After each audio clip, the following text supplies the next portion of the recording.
Hello and welcome to PGurus channel. I'm your host Sri Iyer. What is with the banks being merged? The public sector undertaking banks. Three banks have been merged to form one single entity. And a few months back, many state bank subsidiaries got merged into the main State Bank of India.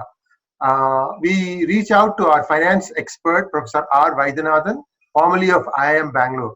Professor Vaidyanathan, welcome to PGurus channel. Thank you very much.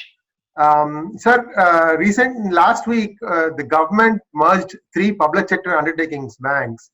What is your take on it? Why did they take this step? It seems to have been rather abrupt. I think we have to go back a little in history in order to understand what is happening. I think it's not, at the outset, let me say, it's not good for the country. And the whole thing is based upon the move and advice and various type of machinations by the last something like from 2000 onwards by the big four firms. They are the ones who are primarily driving all these ideas. And we have also, completely capitulating whatever is the norms. For instance, I'll give you a simple example. This FRBM, Fiscal Responsibility Bill, was introduced in 2003, and we committed to have a fiscal deficit of 3%. Then that was the NDA one government of Atal Bihari Vajpayee. No, 2003 it was NDA one. See, I tell you, NDA or UPA doesn't matter. The finance ministry, RBI, and many other economic ministries are run by the big four firms, as well as by World Bank and IMF. Nothing to do with NDA or UPA, because most of the prime ministers, including the current one, I think never understand some of the intricacies. And unfortunately, the finance ministers, whether it is Chidambaram or it is Jaitley, are more gung-ho on this than others. So this 3% has become as if it's some carved in stone by Rajaraja Chola. Everybody is chanting 3%. Why have we taken 3%? Because EU felt 3% is a good number. That's all. There is no, you see, many of these here you will be shocked to know there is no logic. If you probe further, for instance, our Sensex has got 30 shares. You probe further why it has got 30 shares. Because Dow Jones has got 30 shares. That's all. There is no other profound reason or anything. So similarly, 3%. And many of the EU countries themselves are not following it. They are having something like 4%, 3 Spain, Italy, Portugal, so many countries, one can go on telling. Anyhow, we are chanting that mantra, 3%, 3. If it goes to 3.01% also, there is a hue and cry. These business papers begin to write, or we slipping on our target, and these are all, the whole thing is funny actually. NK Singh committee was appointed to look at this whole issue. He also felt, he was the revenue secretary for a long period of time. He also felt that we can think in terms of making it 2.5% by 23. My point is, all these fixing these numbers is the most idiotic thing. In the sense, it's around a band you can think of, or basically, it requires in terms of what is the expenditure requirement, what is the revenue requirement. Particular years actually, in a country like India, where we are on a growth path, expenditure requirement suddenly may become very large actually in terms of newer projects, in terms of infrastructure development, so many things are there. Anyhow, now, in spite of all this FRBM and banking crisis and other things, we are growing. Sir, I have one fundamental question, sir. I have one fundamental question. Does India still owe money to IMF or World Bank?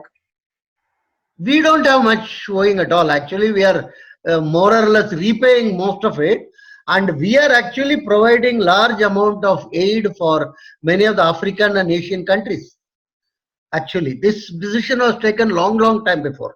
But are we doing it through the World Bank or IMF? No. Huh? Are we doing it through the World Bank or IMF?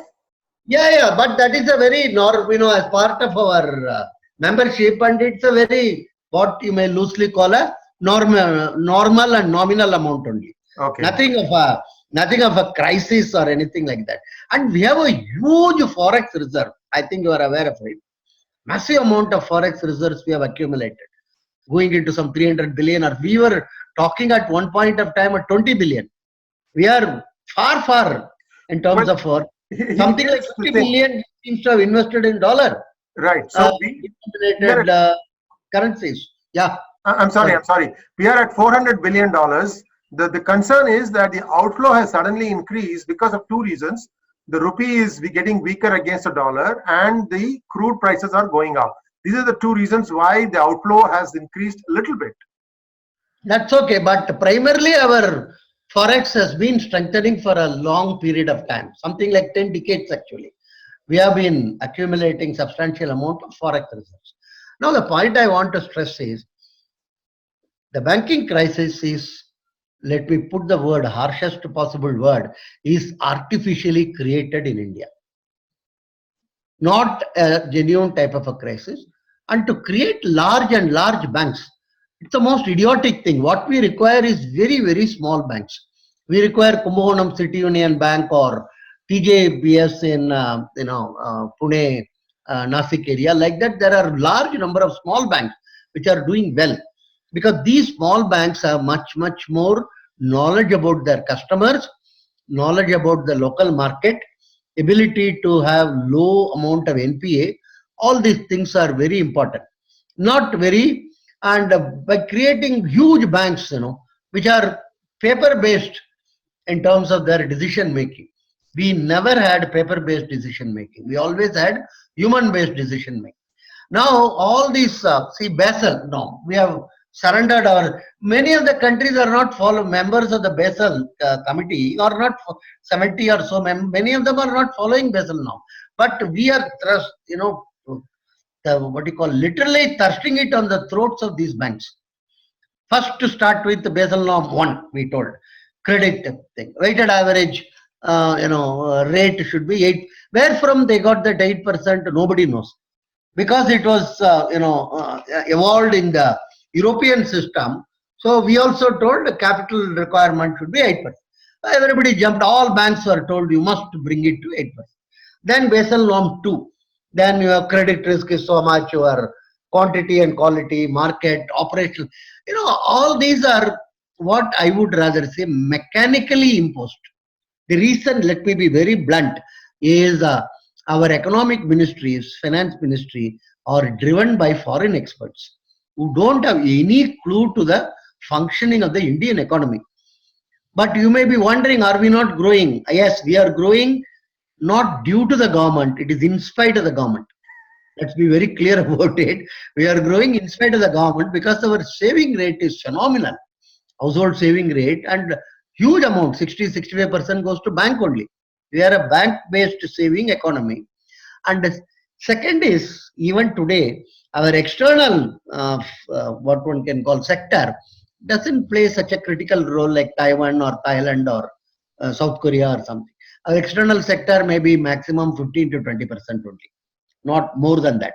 So from that external, you mean exports? Export, import, both. Okay. Not just comodities. I am talking about aggregate in terms of both what services also included in that. In terms of our not just trade deficit, but in terms of aggregate balance of payment situation and other thing. We are okay. We are not excessively like if you take a country like Taiwan or Thailand or South Korea or something, there they have to be completely worried, because something like 40-50%, some cases as say 60-70% is dependent on the external sector, not us. So when United States sneezes, these guys get cold. Much more. We not even United States think of sneezing, these guys get cold. So our economy is relatively more resilient, and we are not so much affected. I am not telling we are not at all affected or anything like that. We are not so much affected, but we make a big, from that point of view only. We will come to that maybe next time. The dollar strengthening vis-a-vis rupee is a cause for concern, but not everything is gone or anything like that. Now come to the banking thing. We adopted these Basil norms without even thinking twice. And you see, let's be very clear here. I shouldn't be telling this. Our umbilical cords are tied to the white fellows. The white fellow says you have 9% as your weighted, capital weighted, we will immediately agree. I have been asking in RBI committees many times, once I was also told you are asking interesting questions. That's a remark made by a deputy governor. I asked, have you done any study on Indian corporates as well as non-corporates to arrive at this 8%? No, have we done any? We should have some data, we should do some research, and this is the number which we should. So why are we accepting these European numbers? There was no response. And somebody told, you are asking interesting question. But somebody is a very fairly. So what has happened is, let's be very clear, our banking people are not fools. They are not, and all of them are not cheats or anything like that. They have been doing reasonably good job. I would not say excellent, but reasonably very good job. And many of the banks are suffering from big problem of a huge demographic gap, because many of the banks, 70s and 80s, not much recruitment has been taking place. So you have in banks a situation where there are a lot of people above 50, a lot of people in the 30s. There is a big gap between 30 and 50. So there is a human dimension of a crisis in banks. These are some of the things which we should actually look at it. If at all, some of the big banks we should break and make it into smaller local community based banks as well as local state level banks. That's all. Because in India we have fortunately the banking is at the federal level, unlike in US where it is much more at the state level. Now the norms adopted are such that it completely negates the what we have built over a long period of time. Let me give an example. The norm suddenly will be that above 90 days, earlier it used to be 180 days, much before it was 360 days. If somebody is not meeting your obligation, then you should get worried. You should follow it up another. Now the question is, this 90 days is not a God-given number. If I am a banker, if I am a very experienced banker, if there are two customers, one is above 90, both of them above 90 days, they have not repaid the thing. But I would know who is a genuine customer who has got business difficulties, and who is the other one who is not adequately willing to meet the obligation. Now this decision, which used to be with the banker, has been taken away. As long as the printed computer printout shows about 90 days, both of them are treated like criminal, and the banker who has lent them is also treated like criminal. Second, supervisory, they are telling. Nobody is questioning the fundamental fact that in every bank board, there is a representative of the RBI and there is a representative of the finance ministry. I have sat in some of the boards, I've seen, and they also play a role. The board, if the decisions, including that of Malaya, if it has gone wrong, then to that extent, these two are also equally responsible, because then during Chidambaram time, suddenly it was felt and they pulled out the representatives of RBI and finance ministry, because why they told we are regulated. Huh? Why was that? Huh? Why during it would be around the second UPA, so around 2000. Why? No, they argued, or rather somebody told them perhaps, that you are the regulator, so you can also be a decision maker. See, if you sit on the board and decide to give money to Malaya, later on as an RBI, you cannot find a fault with the bank, because your representative was also present there. This you thought they will evolve a system wherein the retired RBI officials will be nominated to the board. Can you believe that? So all this, one shouldn't use the word unemployable, but anyhow, what I call the war veterans, WAR veteran. War veteran mean wisdom after retirement. there are a lot of bureaucrats who have this wisdom after retirement. So they tell you, for instance, you would have been education secretary for 20 years experience, and you would say what all ails the education department, and write a very ponderous editor, the op-ed pages in Hindu and other papers, that how it should. So you same thing about defense, same thing about telecommunications. These are war veterans. So like that, RBI also thought by putting the war veterans, they will improve the situation. I am told recently they have reversed to the old position itself. They are now having a regular RBI and ministry representative. A point I want to stress is the supervisory role is not exclusively that of only the bank head.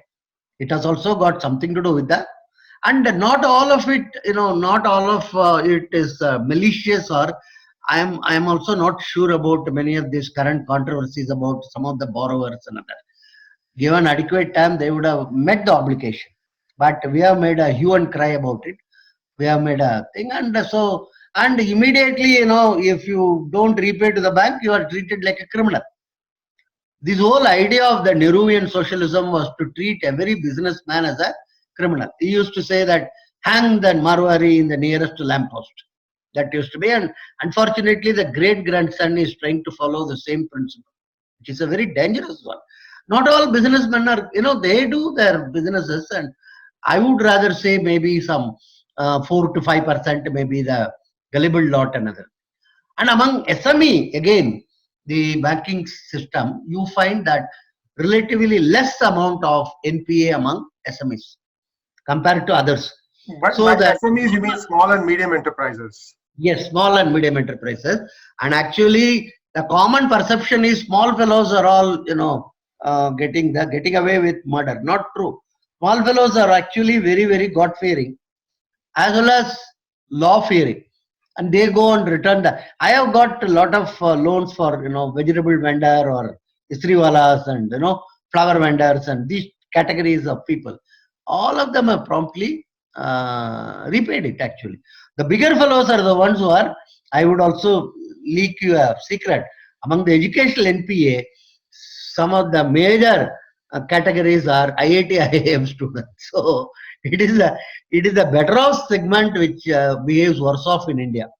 So it's not the question of, but bankers are not very comfortable with the small for the simple reason of administrative exigencies.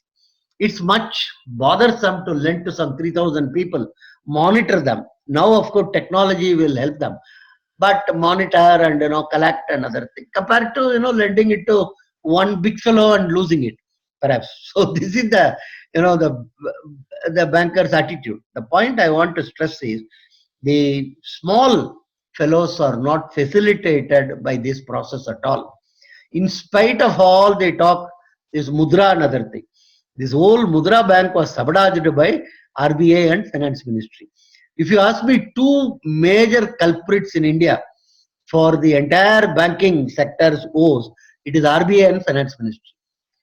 One more important, they didn't want any Mudra bank or Mudra Act actually, because they felt one more agency will be active, and we are the kings to regulate everything. And they are neither regulating what already they should be regulating, nor they are.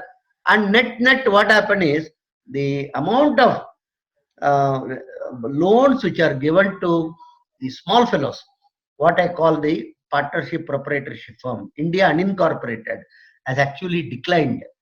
You may be wondering, they are showing so much amount of Mudra loan, and what earlier used to be given by the commercial bank, it is reclassified as Mudra loan. That's all. There is nothing new or anything. The Mudra Bank initiative was supposed to integrate, let me underline the word integrate, the moneylenders, chits and other NBFCs into the lending system. That has not taken place. The moneylenders are still lending money. 60% of the aggregate credit of India is still met by non-institutional sources. One. Second, why I am blaming RBI and this Finance Ministry, they have completely misunderstood these guidelines, this Basil norm. They are for what you may loosely call banking, exclusively banking. what used to be pre-Reagan period in US. The commercial bank used to only do the banking activity. There was no other. If you remember that Stigler's Act used to be in existence. Right. Yeah, they were not supposed to be doing other things. But later it got transformed, and the commercial banks were also doing, investment banks were also doing commercial banking. Right. Now again it is getting, what you call reversed. There is a lot of opposition among the Congress people for the combination of these two. Anyhow, but in India, most of the banks, unfortunately, are universal banks. They do insurance business, selling of it. They do this credit card. They do the mutual funds. They have this demat. Any number of activities they are doing other than the traditional, what you may loosely call lending activity. For instance, there is a giant called, asset-based loans. Yeah. There is a giant called ILFS. Yeah. It's not a bank in that sense of the term. So now what they are trying to do, or rather successfully try to destroy that institution, they have introduced all the banking norm regulatory framework into ILFS, which is not a regular traditional idea of a bank. And then now they are shouting that ILFS is a failed, and every institution, financial institution, is being projected as a failure. Let me repeat, for the simple reason, these big four, IMF, World Bank, and Finance Ministry and RBI wants global financial institution to take over all these things. I'm telling you, India is a very, very huge market, unbelievably huge market, and global institutions are very powerful with their technology, and they have to be. So this whole thing is to open up the entire financial sector so that global institutions will, tomorrow your what one can call JP Morgan, Citibanks and other thing will be, HSBCs will be playing the primary role in Indian financial system, and it is going to be extremely not friendly to the small and other type of operators. And sooner it is resisted, it is better. But I don't think anybody has any clue, because the current ministry, finance ministry, including the finance minister, as well as the RBI, is in a path of what you may loosely call, I'm using a very strong word today actually, of selling of India economic interest. And I only hope this is reversed by some process. See, there's also one other data point that I wanted to add here before we log off on this topic. That is that the government has now announced State Bank of India, ICICI Bank, and HDFC Bank, only these three entities, as being too big to fail. It's Correct. Sort of saying that if these fail, the government will backstop them, will be the final lender, so they are safe. Now, the question that I have for you is, HDFC and ICICI are private banks, and as such, they are being managed privately. Why should the government take their responsibility? It's a good point, actually. Not only they are private bank, they are not even Indian bank. Absolutely. They are owned by more by foreign institutional investors and foreign institutions. There is absolutely no need. See, the government would, government has always, in the 90s, lot of private bank came. I think you may remember that. You mean like the Global Trust? Times Bank, Centurion Bank, Global Trust Bank, some more banks. And unfortunately, all of them did not succeed. Immediately, what government did was they merged it with the Times Bank was merged with HDFC, Centurion Bank was merged with Punjab, that thing. Then you have Global Trust Bank was also like this. They merged. Like these airlines, so many new airlines came, all of them failed. Jet Airways, Modi Luft. Then you have East West Airlines, Damania, so many, all of them. So the government feels any institution which fails, it is its responsibility. It is its responsibility, because the government is, sort of fond of failed institution, not allowing it to fail. There is absolutely no reason. SBI I can understand, at least, where its stakes are so large and other thing. And SBI is my own hunches is not going to fail. The most stupid move was to merge all these subsidiary bank with SBI and create one. See, my own reading of the situation is we are not good at running what are called the so-called behemoth. Some huge amount of big institution is not our cup of tea, and big institutions is not required also. What we require is very small institution at the district level, at the local community level who serve. And nowadays with the technology, you can, what one can call link all this. There is no such big thing like, olden days where somebody in Karur cannot have transaction with somebody in Punjab or something like that. Today, anybody in Tirupur or something can have transaction with somebody in Ludhiana within a matter of minutes actually. So it's not required. But as I told you, this is some sort of a India on fire sale or red tax sale in the jargon of the US, right? Yes. Is it called red tax sale, right? Everything must go. Huh? Everything must go. They'll put that also, big banner. Very soon. Very sad that this government, which is supposed to represent Indian interest, is doing this. Well, ignorance is bliss. And it appears that people who don't have any clue of finance are handling the finance ministry. Very correct. And this is only a ruinous path. And I still would like to know why on the earth is Indian populace underwriting two foreign-owned banks and saying we designate you as a too big to fail status. This does not make sense at all. And also I would like to add, and in fact this is a question for the finance ministry and for those who are managing the GST program, has the float money been transferred from ICICI and HDFC into State Bank of India or some other PSU bank? Remember, now GSTN is a 100% India-owned entity, and the money should be sitting in Indian-owned banks. I mean, this is just beats my mind. If these two companies are going to continue to enjoy the float, and then that will show in their bottom lines, then that will boost their stock into the stratosphere. Does not make sense.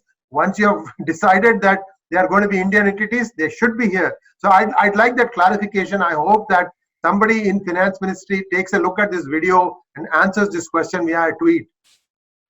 I 100% agree with you. It's very sad that finance ministry and RBI should be first made to be Indianized. They talk about Indianizing, the other religions, Indianizing this, Indian. What is required to be Indianized is Ministry of Finance and RBI. These two institutions are totally Indianized. The lot of good will come for the country. And I am telling you, we are growing in spite of the government. And if government puts in a little effort, we can grow at something like 12%.